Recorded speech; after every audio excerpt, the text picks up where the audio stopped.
Ako si Arman, isang delivery driver na madalas bumabiyahe sa mahabang kalsada ng Leyte. Gabi-gabi, halos kabisado ko na ang bawat kurbada, bawat poste ng ilaw, at bawat masukal na parte ng highway. Pero nitong isang gabi, may nangyari na hindi ko makakalimutan. 12:00 na ng hating gabi, malakas ang ulan at halos wala ng ibang sasakyan sa kalsada. Ang biyahe ko ay galing Tacloban, papuntang Ormoc. Madilim ang paligid at ang tanging ilaw lang ay mula sa headlight ng truck ko. Sa mga oras na ganito, sanay na akong makakita ng kung ano-anong hayop na tumatawid sa kalsada. Pero hindi yun ang nakita ko. Habang umaandar ako, napansin kong may babaeng nakatayo sa gilid ng kalsada. Nakayuko siya, basa ng ulan, nakaputi na tila manipis na damit na halos dumikit na sa balat. Dahan-dahan kong binagalan ng takbo. Sa isip ko, baka kailangan niya ng tulong. Huminto ako sa tabi niya at binuksan ko ang bintana. Miss, ayos ka lang? Saan ka pupunta? Daan-daan siyang tumingala at doon ko nakita. Maputla ang mukha niya na parang wala siyang dugo. At parang walang buhay ang mga mata. Ngumiti siya, pero hindi normal ng ngiti. Parang pilit na humahati ang labi niya, kahit na hindi na gumagalaw ang buong muka. Sir, ihatid mo ako sa kabila ng tulay. Mahina niyang sabi. Medyo napalunok ako. Sa isip ko, baka nasiraan siya ng ulo o baka na aksidente lang na naiwan sa ulan. Dahil gabi na at walang ibang tao, pinagbuksan ko siya ng pinto. Umupo siya sa likod ng truck. Habang bumabiyahe kami, ramdam kong bumibigat ang hangin sa loob ng sasakyan. Tahimik lang siya. Hindi ko marinig kung humihinga ba siya o hindi.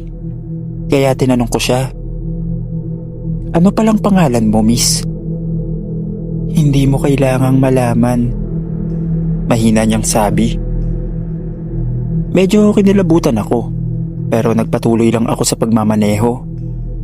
Ilang minuto pa, napansin kong may malamig na patak ng tubig sa liig ko.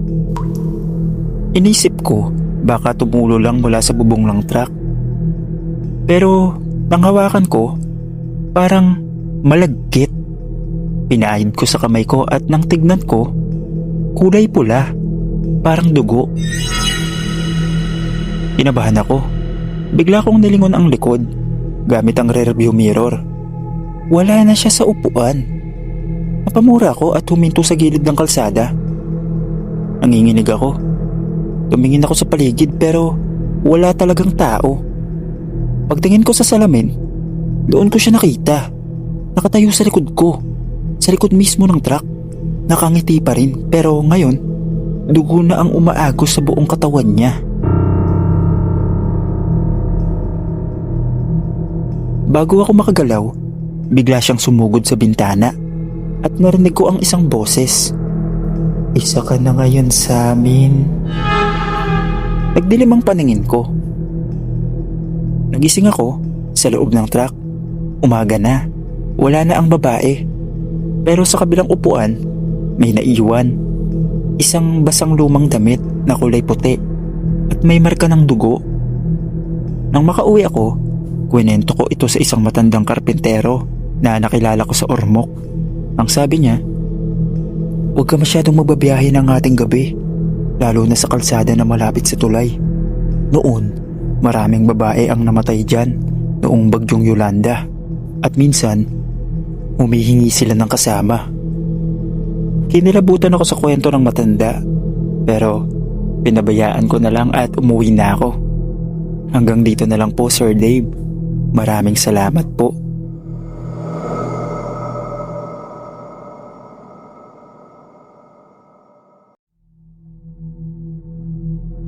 Ako si Alwin, isang magsasaka mula sa isang liblib na baryo sa Leyte. Tahimik lang ang buhay namin noon, pero lahat nagbabago kapag dumarating ang gabing walang buwan. Yun ang tawag ng matatanda. Sa gabi, kung saan wala na ni isang sinag ng buwan ang makikita sa langit. Sabi nila, yun daw ang gabi ng mga nilalang na gutom sa laman at dugo. Noon, puro sabi-sabi lang para sa akin. Hanggang sa isang gabi, napatunayan ko na totoo ang lahat. Bago magtakip silim, dumating si Lola Sean, ang pinakamatanda sa baryo. Seryoso ang mukha niya habang kinakausap ang mga kalalakihan. Maghanda kayo. Gabing walang buwan ngayon. Mag-ipon ng bawang, asupre, at huwag kayong lalabas kapag sumapit ang hating gabi. Natawa lang ako noon. Lola, 1978 na. Wala nang aswang ngayon. Sabi ko. Umiling lang siya. Yun ang iniisip ng karamihan. Hanggang sa sila na ang sunod na mawawala. Hindi ko na pinansin. Pagkatapos kumain, pumunta ako sa bukid para tingnan ang kalabaw ko. Madilim na noon, pero may dala akong lampara. Tahimik ang paligid. Sobrang tahimik na parang walang ibon, walang kuliglig. Doon ako kinilabutan. Kahit ang hangin, parang tumigil. Habang nag-aayos ako ng kulungan ng kalabaw, narinig ko ang tunog na hindi ko makakalimutan.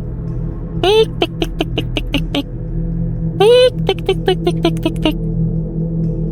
Parang huni ng ibon, pero sobrang malapit. Paglingon ko, wala naman akong makita. Ang alam ko sa kwento, kapag malakas ang tiktik, ibig sabihin malayo pa siya.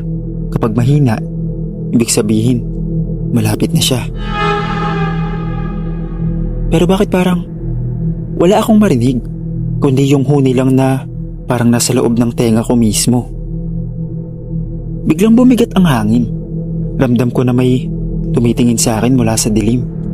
Pag-angat ko ng lampara, doon ko siya nakita. Isang babae na nakayuko sa dulo ng kulungan. Nakalugay ang buhok at nakalawit ang dila na sobrang haba, halos umabot sa lupa. Tumakbo ko papasok ng bahay. Pero bago pa ako makapasok, lumipad siya pa itaas. Parang ibon, pero mas malaki pa sa tao.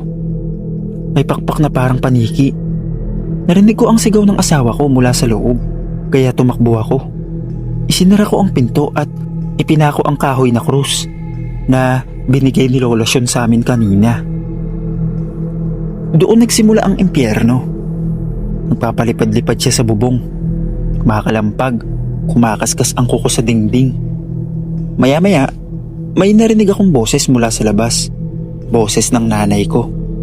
Alwin anak, buksan mo ang pinto. Pero patay na ang nanay ko. 10 taon na. Buong gabi kaming nakabarikada sa loob. Hawak ang bawang at asupre. Ramdam namin ang presensya niya hanggang unti-unti sumikat ang araw. Nang mag-umaga na, wala na siya. Pero paglabas namin, patay ang isa naming kalabaw. Gutay-gutay ang tiyan. At wala nang lamang loob. Simula nun, naniwala na ako. At bawat gabing walang buwan, sinusunod ko ang lahat ng babala ng matatanda. Kasi minsan, kahit gaano pa tayo kamodernong tao, hindi pa rin tayo ligtas sa mga halimaw na matagal ng gutom. Hanggang dito na lang po, Sir Dave. Maraming salamat.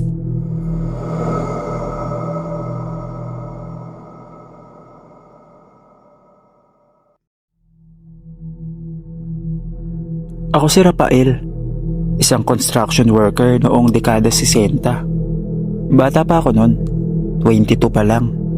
Nang makuha ko bilang laborer para sa pinakamalaking proyekto sa Visayas, ang San Juanico Bridge. Proud na proud kami. Kasi sabi nila, magiging pinakamahabang tulay ito sa buong Pilipinas. Pero may mga bagay na hindi ikinukwento ng gobyerno. Mga bagay na hanggang ngayon ay kinikilabutan pa rin ako kapag naaalala ko. Unang linggo pa lang, napansin na namin ang kakaibang katahimikan ng lugar. Malawak ang tubig sa ilalim. At kapag humahampas ang alon, parang may mga boses na sumasabay. Akala ko, guni-guni lang. Pero isang gabi, habang nagpapahinga kami, narinig ko ang dalawang porma na nag-uusap. Kulang pa tayo sa dugo para maging matibay ang pundasyon. Baka bumagsak to pag walang handog. Hindi ko agad naintindihan noon. Pero kinabukasan, nag-iba ang pakiramdam ko nang makita kong wala na yung tatlong batang nakikitambay sa tabi ng ilog na binibigyan namin ng tirang pagkain. Wala na silang nagawa, wala man lang nagsalita, tahimik lahat ng tao. Habang tumatagal, nagsimula ako makaramdam ng matinding takot. Sa bawat gabi na bababa kami sa ilog para mag-ayos ng bakal, may naaamoy kaming amoy ng dugo at formalin. Pero wala kaming makitang bangkay. Hanggang sa isang gabi, nang sinubukan kong sumilip sa isa sa mga haligi ng pundasyon, nakita ko ito. Mga paa ng bata na nakalubog sa simento, nakaarko, parang sinubukang kumawala bago tuluyang matabunan. Halos masuka ako sa nakita ko, pero hindi ako makapalag kasi alam ko kapag nagsalita ako, baka ako ang isunod. Lumipas ang maraming taon, naitayo ang tulay. Umuwi ako ng probinsya at itinago ang sikreto. Pero nitong huli, bumalik ako sa Leyte para dalawin ang tulay. Ngayong matanda na ako, iniisip ko baka wala ng takot. Pero mali ako. Pagbalik ko sa gitna ng San Juanico, 11:00 ng gabi, ramdam ko ang bigat ng hangin. Walang dumadaang sasakyan. Wala na isang ilaw na gumagalaw. At doon ko sila narinig. May hinang boses ng mga bata. "Kuya, ibaba mo kami rito. Masakit pa rin. Malamig." Nang lingunin ko, wala namang tao. Pero pagtingin ko sa tubig sa ibaba, may mga mukha ng bata na lumilitaw. Mapuputla, mga walang mata, puro semento ang bibig. Naglakad ako ng mabilis hanggang sa makita ko na may isang bata na nakahawak sa paa ko. Hindi siya solid, parang tubig lang. Pero ramdam ko yung paghawak niya na parang kasing lamig ng yelo. Ang huling narinig ko bago ako makatakbo palabas ng tulay, "Isa ka sa nakakita. Ngayon, kasama ka na namin." Hindi ko alam kung anong nangyari. Basta dire-diretso lang ako at dumiretso na ako sa bahay. Hanggang dito na lang po, Sir Dave. Salamat po.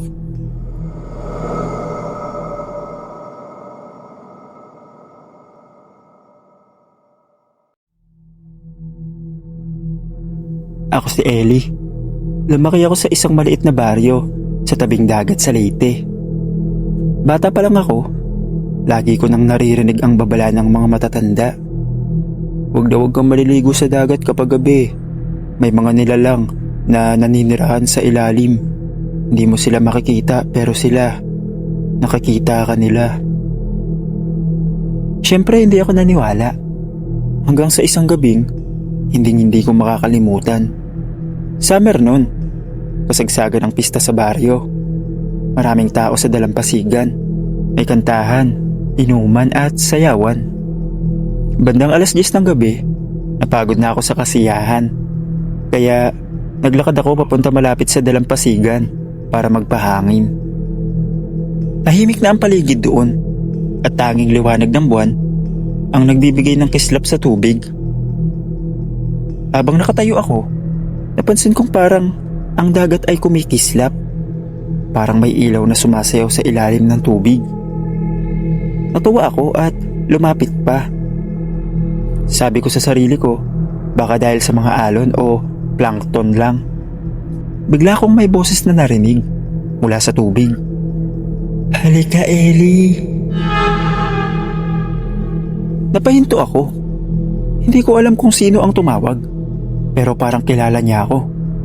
Sinilip ko ang tubig at doon ko siya nakita. Isang babaeng nakalubog. Kita ang kalahati ng katawan. Mahaba ang buhok, maputi ang balat at kumikislap ang mata sa ilalim ng buwan. Nakangiti siya. Maganda. Sobrang ganda niya. Halika. Malamig ang tubig. Malumanay niyang sabi. Parang may humihila sa isip ko. Hindi ko na malayang hinuhubad ko na ang tsinelas ko at lumusong ako sa tubig. Sa bawat akbang, parang nawawala ang bigat ng katawan ko. Hanggang tuhod, hanggang bewang, hanggang dibdib. Nang malapit na ako sa kanya, napansin ko na hindi gumagalaw ang tubig sa paligid niya. Parang hindi siya talaga lumulutang. At nang mas lumiwanag pa ang buwan at tinamaan ng liwanag ang mukha niya, halos mapasigaw ako. Hindi siya tao. Mapuputi nga ang balat niya, pero parang walang laman ang katawan. Manipis na parang balat ng isda, at ang ngiti niya hanggang tenga. At sa loob ng bibig, puro matutulis ng ngipin na parang sapating. Sinubukan kong umatras, pero bigla niyang hinawakan ng kamay ko. Malamig, madulas, parang may kaliskis. Sinisid niya ako paibaba. Habang hinihila niya ako, parang may mga anino ako nakikita sa ilalim. Mga hugis ng tao pero wala ng muka. Puro balat na lang at lahat sila nakangiti. Narinig ko na lang sa isip ko, sumama ka na. Masaya rito. Nagpumiglas ako ng todo. Sinuntok ko siya sa muka. Para siyang bula na naglaho. Umahon ako at lumayo sa tubig. Halos madapa sa buhangin. Nang lingunin ko, wala na ang babae. Pero ang dagat, kumikislap pa rin. Kinabukasan, nalaman ko na may nawala na namang batang lalaki mula sa kabilang baryo. Ang huling nakita raw sa kanya, papunta siya ng dalampasigan. Hanggang ngayon, tuwing gabi ng kabilugan ng buwan, may mga nagsasabing nakikita nila ang kumikislap na ilaw sa ilalim ng tubig at boses na bumubulong na naghahanap ng kapalit. Hanggang dito na lang po, Sir Dave. Maraming salamat po.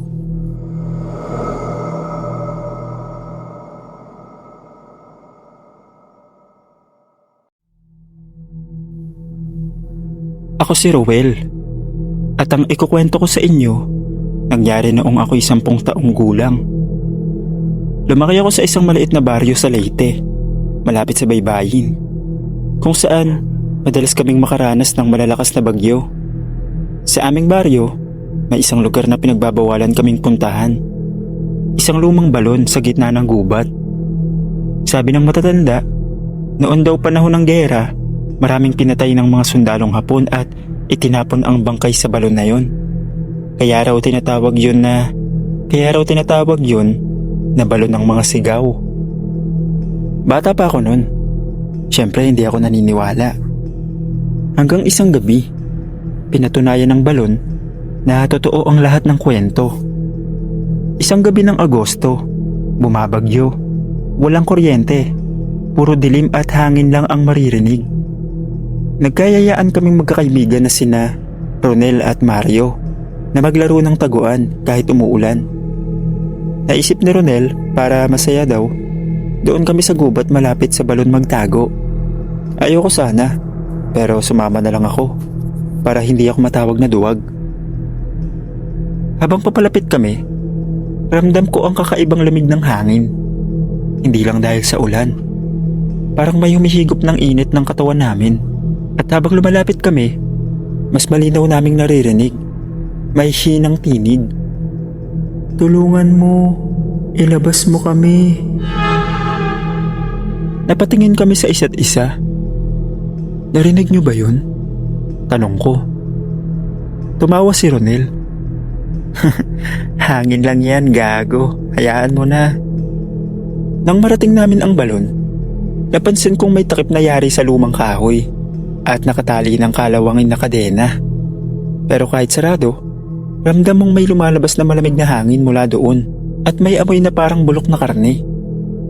Biglang sabi ni Ronel, "Tara, buksan natin." Bago ko pa mapigilan, tinanggal niya ang takip. Pag-angat ng kahoy, Sabay bugso ng malakas na hangin na parang galing sa kaila-ilaliman ng lupa. At doon ko nakita mga kamay, maraming kamay, mahaba, parang buto na lang. Pilit na inaabot kami. Napasigaw si Mario. Tatakbo na sana kami pero bago kami makagalaw, may isa sa mga kamay na humawak sa paa ni Ronel at hinila siya pababa. Narinig ko ang sigaw niya, pero hindi sigaw ng tao. Sigaw yun na parang sabay-sabay na tinig ng mga patay na bata. Tumakbo kami ni Mario. Hindi na namin nilingon si Ronel. Kinabukasan, sinabi namin sa mga matatanda. Nagpunta kami sa balon, pero wala na si Ronel. Wala ring bakas. Parang hindi siya sumama sa amin. Hanggang ngayon, gabi-gabi, naririnig ko pa rin minsan sa panaginip ko ang boses niya. Roel, tulungan mo ako. Malamig dito.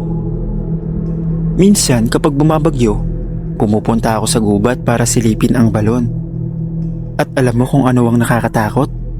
Minsan, bukas na ang takip. At may maririnig akong tawanan ng bata sa ilalim. Hanggang dito na lang po. Maraming salamat.